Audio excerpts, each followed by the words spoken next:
When we started out with the number of rejections that we had, the number of people saying they are not seeing us going anywhere with this our ideas, a lot of no's, no's, no's, no's, no's, a lot of no's became a yes when we were awarded by the United States African Development Foundation. We were able to get a grant from them. Just that success story alone to see that if these people could believe in this technology of these small people, every failure is a chance to be better. So a no does not mean you have to stop there. Today Africa Podcast is a podcast series where we interview African entrepreneurs and professionals and share the stories behind their businesses. In each interview, we ask how they got started, how they grew, and how they run their business today. The stories are inspiring and also provide specific advice and insight into starting a business. By sharing these stories, we want to help others get started. Welcome to Today Africa podcast, a series of conversation with African entrepreneurs, business leaders, professionals, and changemakers who are shaping the future of the continent. And don't forget to like, comment, and share our content on social media. And head over to YouTube and subscribe to our YouTube channel at Today Africa Studios. Joining me today is Divine Idokoh. She's the co-founder of ValleyBee. And Valley is a company using innovative technology to increase the productivity of beehives. Divine, you are welcome. Thank you. Thank you for having me. Could you please tell us more about yourself outside being the co-founder of ValleyBee? Apart from being the co-founder of ValleyBee, I'm also still a student enrolled in the University of Jos, rounding up my studies in agricultural economics and extension. When I'm not being a student, I'm running operations for the digital marketplace called Livestocx as their COO. And apart from having all these positions too, I'm a designer, a UI UX designer by night. I love music. I love to research about agriculture. Agriculture was not the first choice of my studies, anyways, but then I just fell in love with the course, and well, I find my that's where I am. I love volunteering too. Whether there's a volunteering opportunity, especially around children, that's doing with children, I just find myself there. How do you manage your time running your business and being a student? I'm grateful for the team that I have because they understand that okay, I'm still in school, rounding up. They help me run some other things that I'm not able to cover by myself. And that's the reason for team. If I was the only person running Valley Bee by myself, I don't think I will be here today. I doubt I'll be here today. Yeah. So whenever it comes to studies, I know when to face my studies. I know when to balance it. During the holidays, when there are things to do for Valley Bee, like our outreaches and field works, I'm available for that. The team people around me, they've been super, super helpful because they all understand. Was there a moment, conversation, or experience that sparked the idea for your business? There are like three moments, key moments, but I'll start with the first one because they are all intertwined. Just shortly after I had gotten admission into school, and that was immediately after the COVID-19 year, still trying to settle down, I took a stroll one day during the short holidays from home, and I found myself around this farm, not too far from the house. And I noticed that although the farmland was looking so great and good, I was so curious because I noticed that it was a maize farm. So there was a particular corn maize that was open already, and I noticed that it was not seeding, it was just bare. And I entered into the farm out of curiosity, and I met the owner of the farm there. And he was also curious. He was like, "What? Did I lose my way, or am I trying to find my way around?" I said, "No, I actually intentionally entered into because I saw something. And I wanted to just ask questions." And we got into a conversation about the whole. And I just asked, "Why is the situation of the maize this way?" And he explained, it was educational for me. And then there was something he mentioned that stuck with me. He said that the rains came that year, everything was good, everything that they applied was okay, but he feels like there was something that didn't come along with it that year. At that moment, it didn't really occur to me what exactly it was, and I just went to begin to research, okay, what could be the cause if fertilizers are being applied, if you're doing everything right. And I came across posts that had to do with pollinators.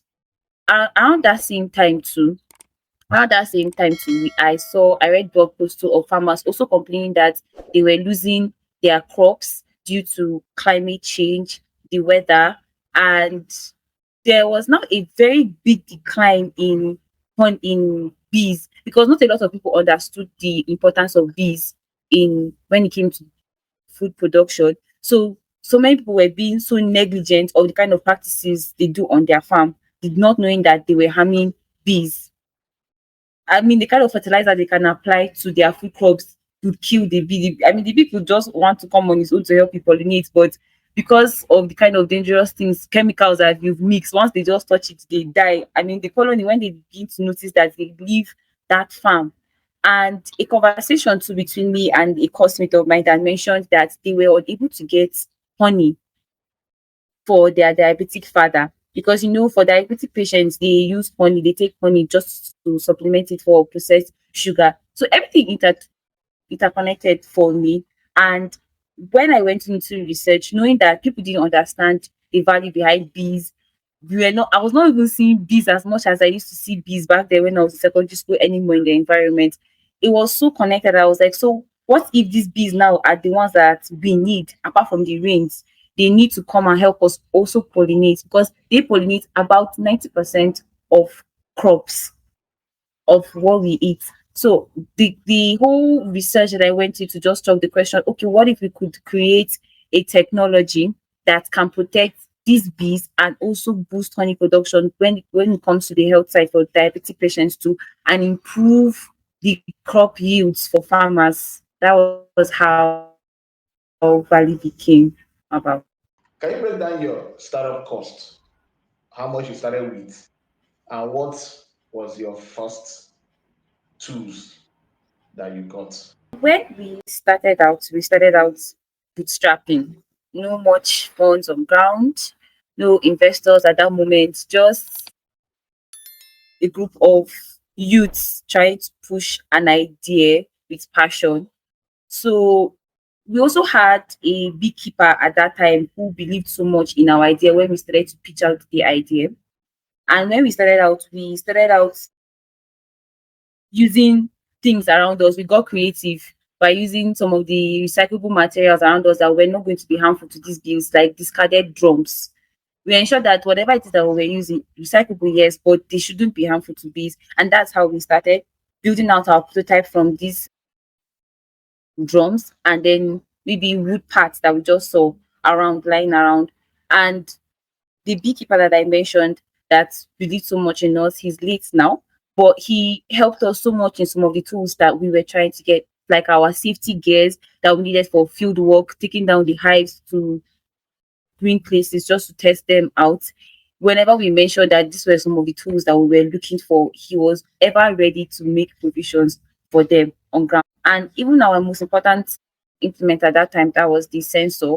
Before we got there, we were able to just put together one or two things, and we bought just one that we could just use for that prototype too.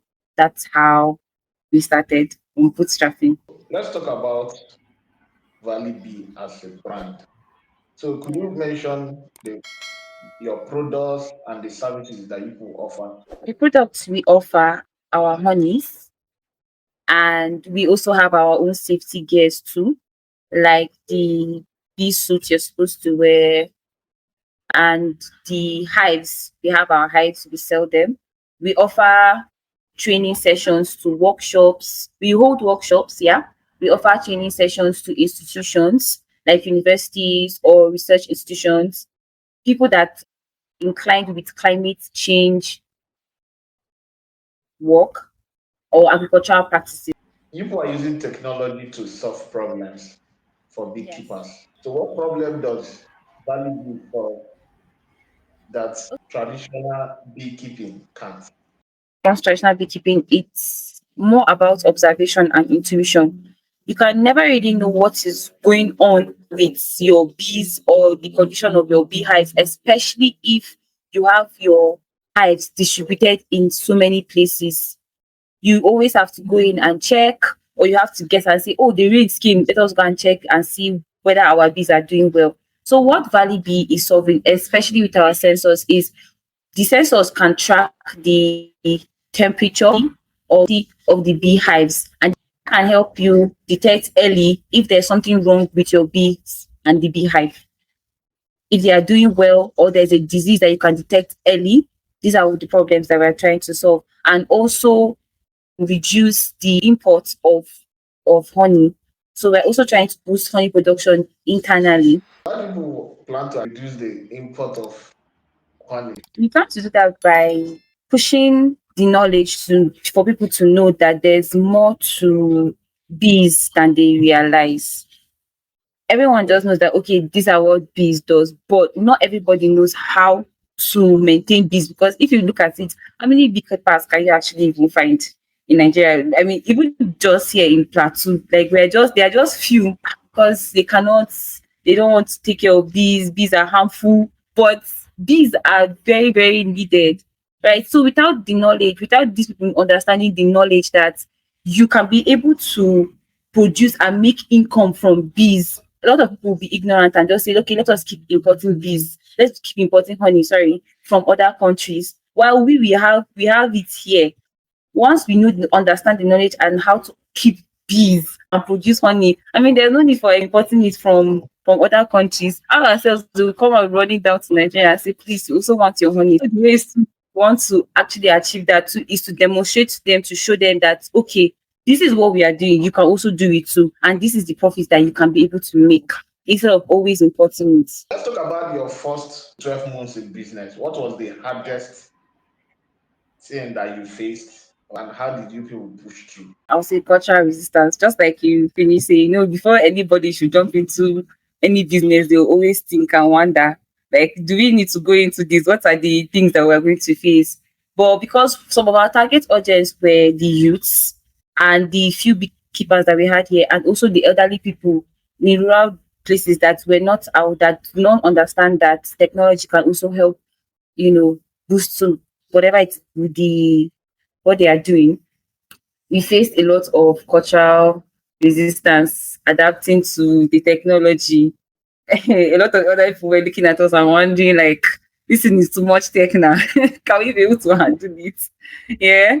And it was and they also felt like threatened too. They were like, who are these ones? Who are these young ones coming with their ideas when we are just here on our own? That kind of thing. It was a lot actually, having people that will actually see us and believe that this is what we are building for them, not even necessarily for our benefit, but for their benefit.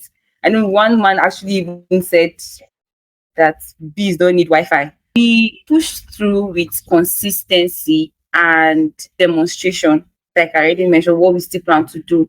When we began to show them that this is okay, we went and we tested it out. We came and we showed them this is what we got from doing this.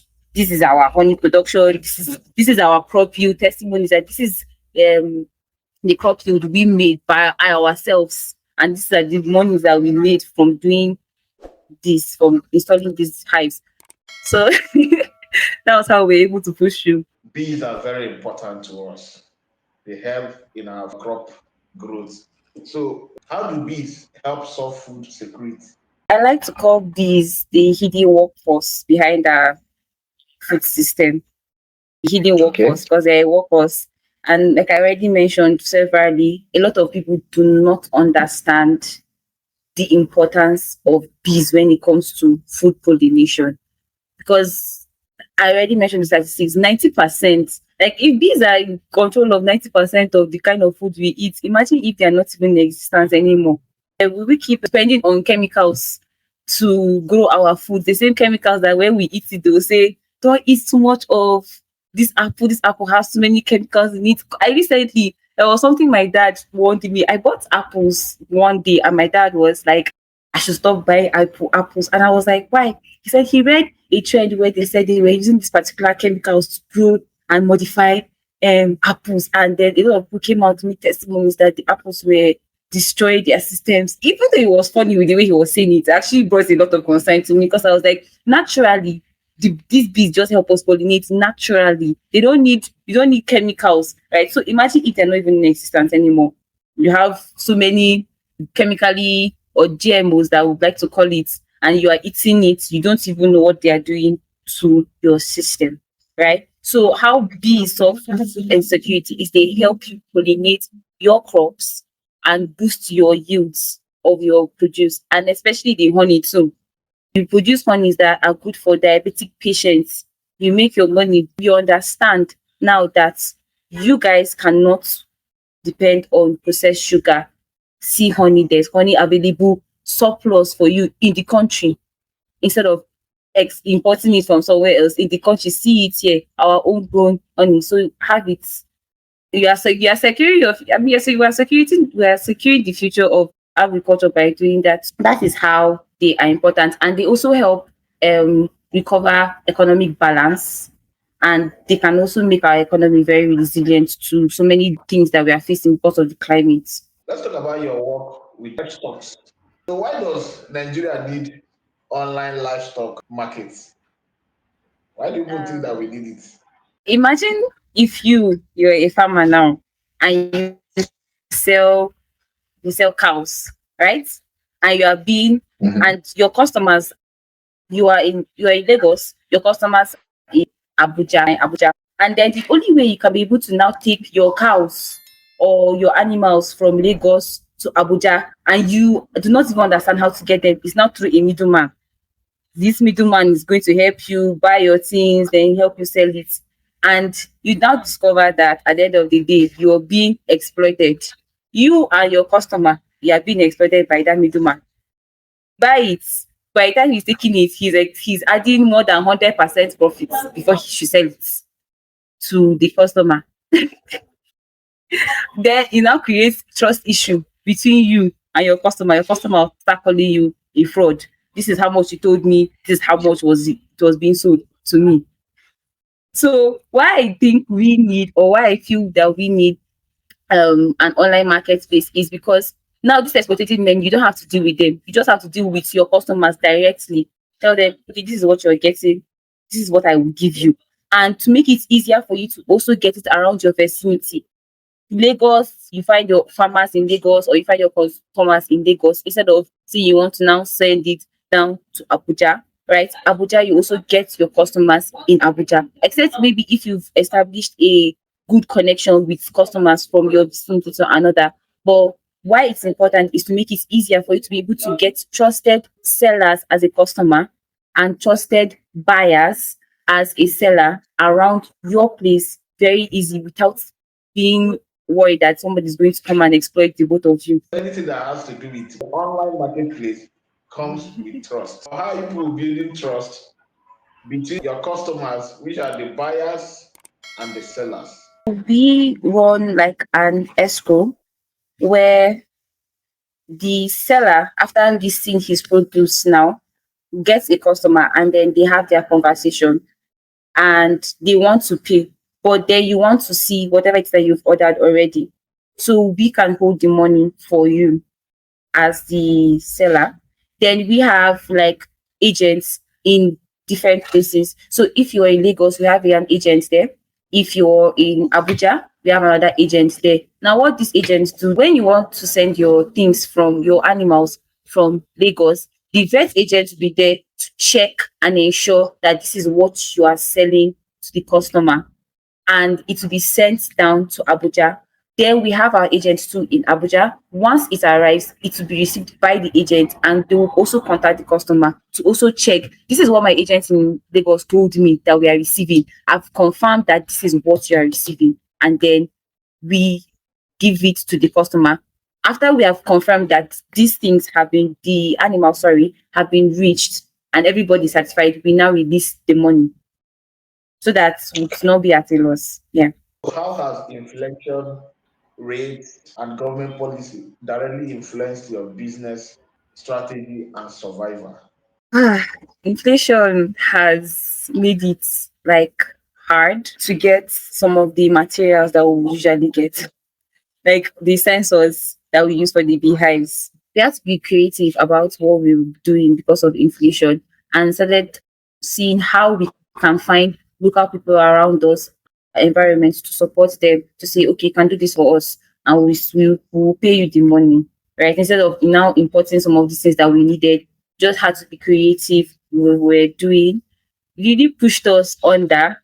I can remember the time that we were supposed to provide about, I think, 5 hives for an institution, and we couldn't because we couldn't get one of the sensors to make it complete to now send it because of the high rates at which everything had blown. So it's really it really hit us hard, but it pushed us into seeing other creative ways that we can go about it. And even if we did not even meet up that 5 hives, at least the next time that somebody ordered for the hives, we were ready and we just delivered. You're in Yeah. business to make profit. So, what's your revenue model? And if you are comfortable sharing, what's your average monthly revenue or order volume? For revenue, we earn revenue from hive installations and the training programs too that we have. We get people to reach out to us. They pay us to come and train the people there that are maybe currently running a program in agriculture or are interested in learning more about bee farming. We sell the hives. We install the hives. When we sell it, you pay us to install it so that we can show you how to go about it. We train. We get partnerships basically for training too. We also have our own hives installed in 3 different states, in Nasarawa, in Benue, and here in Plateau. So we have people there that are standing in for us. And when we make our honey ourselves, we sell the honey. So we generate money too from the honey that we sell and the bees that we install, the training programs that we hold, and the workshops too that we organize. Our monthly revenue actually depends on the season and the number of training engagements that we gain. Like, has it been sustainable enough? What are the yields that we've been getting from our bees, like the production in the honey? That's how our revenue comes in. Depends on the season. What's Yeah. been your most successful marketing strategy or marketing move so far? And how do you keep your best customers loyal? Our marketing strategy has just been letting people see our work. Because when we started out, I said a lot of people looked at us and they're like, what can these youths even provide for us to see? And we started to push, we kept being persistent. It was not easy, but we pushed. Because I remember when someone reached out to me personally on my DM and said that they can remember when we came with the idea to come and pitch the idea because we're looking for possible partnerships. I think this person was a worker there in the organization and said that they like the work that we are doing. They can finally see that our idea is going places, right? So we really pushed online, offline, um, telling people real stories, showing people, demonstrating to them, showing them this is what you can get, this is how you can get it, this is what we are doing. And we keep our customers loyal, we stay connected with them. After generating trust, you do not believe that this is what you can do. Before you were able to adapt to our technology. We keep in touch with you and we do checkups, follow ups to see how you're doing, how the hives are doing. Is there a problem? How can we help? That's how we've been able to maintain our customers. You keep mentioning your technology, sensor, and the rest. Can you explain this technology to us? Like I already mentioned, that what the sensors do now is to, track down the humidity and the temperature. So it also runs on solar power, and there's an app that it's connected to. So as we're installing these hives, we are setting up your account to connect it to the hives. So what the technology does now is inside the sensor, there's the there's the steam and the fan. There's a part for the steaming and then the fan. So you put in water into this little. There's a compartment inside the sensor built that you just put a little bit of water there, just water, and then there's the fan. So when the hive is already connected to your phone or to the app, right? If Let me just give an example. If the temperature is too high for the bees to stay in, it can alert you on your phone that okay, your hives currently, the bees inside, maybe the temperature is too high, you need to cool it down. And then there's just an operation there that you just put it on, and then the fan turns on and cools the whole place. It also mentions when it is too hot for them. And there's also another function there. It's just alerts you on your phone that this is what you need to. These are the measures that you need to take. Just click it in and then works. It's not an easy thing combining running a business and being a student. So, how did you find the right people and what systems help your team to run smoothly? I would say the right people found me too, and I found the right people, and this was all through a mission. Because when we all met, we just all met as strangers. It was just from a simple conversation that we had during a. It was I remember it was during a volunteering outreach that we went for together. We were training ladies on how to on the on design tools that you can use to let them understand that okay, apart from whatever you're doing in school, there's also opportunities out there for you in technology that you can go. And during this volunteering period, we were having a conversation, and it was a very, very broad conversation. And I just spoke about we spoke about the idea of peace, and I noticed that about three people already clicked with the idea because one also mentioned their father also is a beekeeper in Benway, and so from there we just understood that okay, there was something bigger ahead of us that we could build together instead of me alone, right? And my team members are just comprised of people that mission driven. We see things that are not just for us now, but for the future, things that are for the future, and we just keep moving. And we did not really have engineers amongst us. Most of us were just curious people, and then out of our curiosity, Valley became into light. Out of the curiosity, we how we were able to keep in touch was just through interactions and keep reminding ourselves that this is the mission ahead. What has been your biggest setback in business and how did you people overcome it? Our biggest setback, I remember, was the period where we had just gained trust with a particular community and we installed these hives, and there was this rain and storm that came and just scattered the whole hives.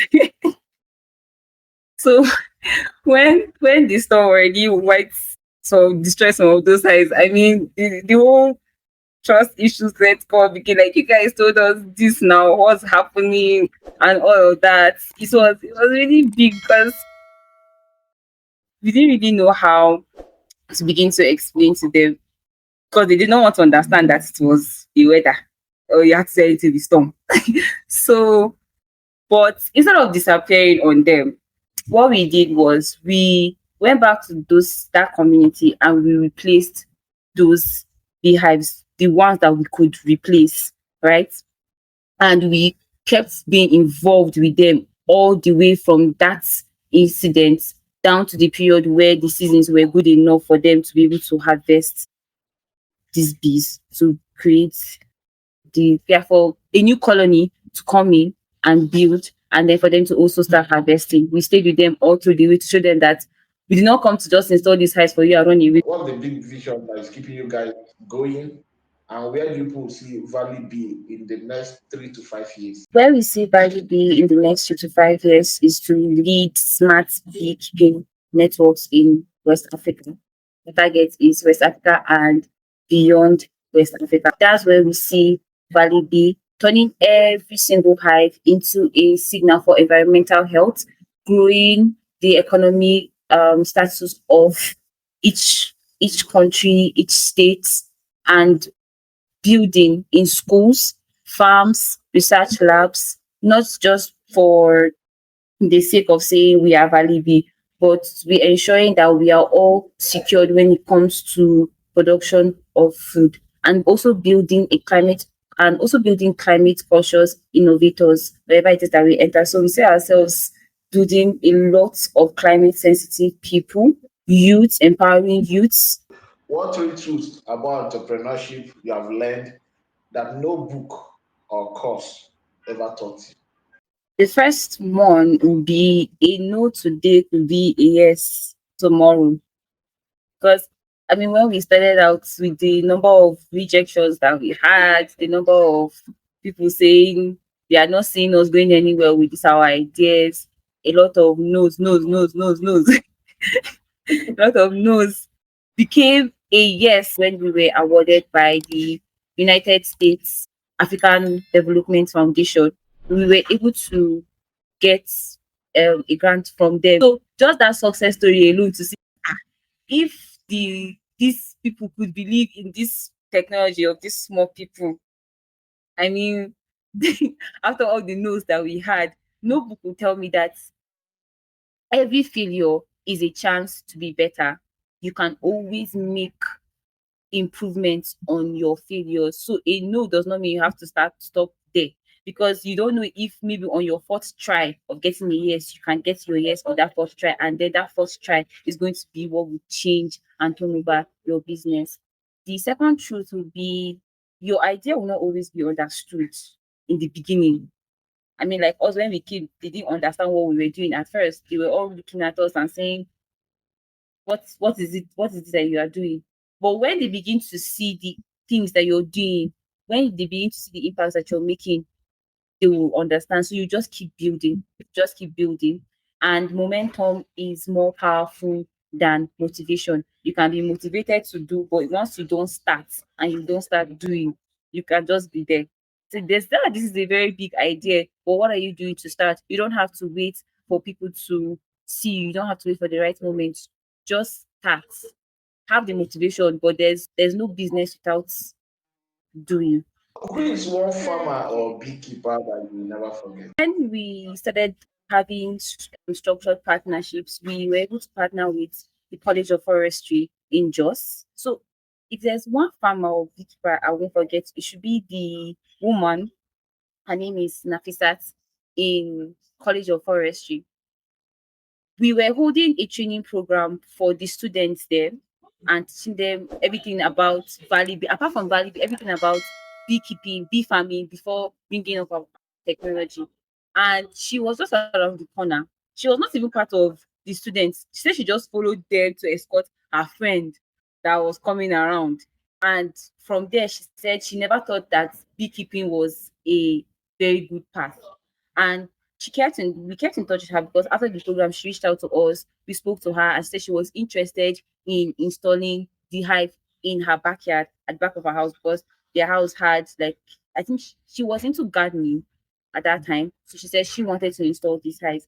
And after months of um um keeping in touch, she reached out to us and she said that her bees were doing so well and she was able to sell honeys. She was able to generate, she was able to produce honeys and she sold. She was so happy. Like her happiness was very, very encouraging. Seeing how happy she was, it was something that just kept us moving. That if we have a lot of people like Nafisa that would keep on being so, zealous to go into beekeeping, I mean, there's nothing that we can do. And now she doesn't really need our help for anything. She just keeps pushing us to see that this is what she has been able to do following the month, following the year. If a teenager hears your story, what do you want them to take away from it? Do not have to have it all figured out. Start from where you are. Start from where you are. Use what you have. Be creative. When we started out, we became creative. We don't have woods to create the hives, so we went for recyclable materials. The environment can give you the blueprints that you need for the things you can need to start for your idea. You write it down and you begin to build. You build something that helps people. And when you're building, do not put it with the intention of you in mind. Put the intention of other people. Build a social impact. What are you building for people? Something that can help people, because things that help people, people will always be interested to support. People will always, things that will leave an impression on them, that will empower them, that will make them feel we can get something from this. So you don't need to be ready. You just need to be willing and consistent. To Today Africa podcast is a podcast series where we interview African entrepreneurs and professionals and share the stories behind their businesses. In each interview, we ask how they got started, how they grew, and how they run their business today. The stories are inspiring and also provide specific advice and insight into starting a business. By sharing these stories, we want to help others get started.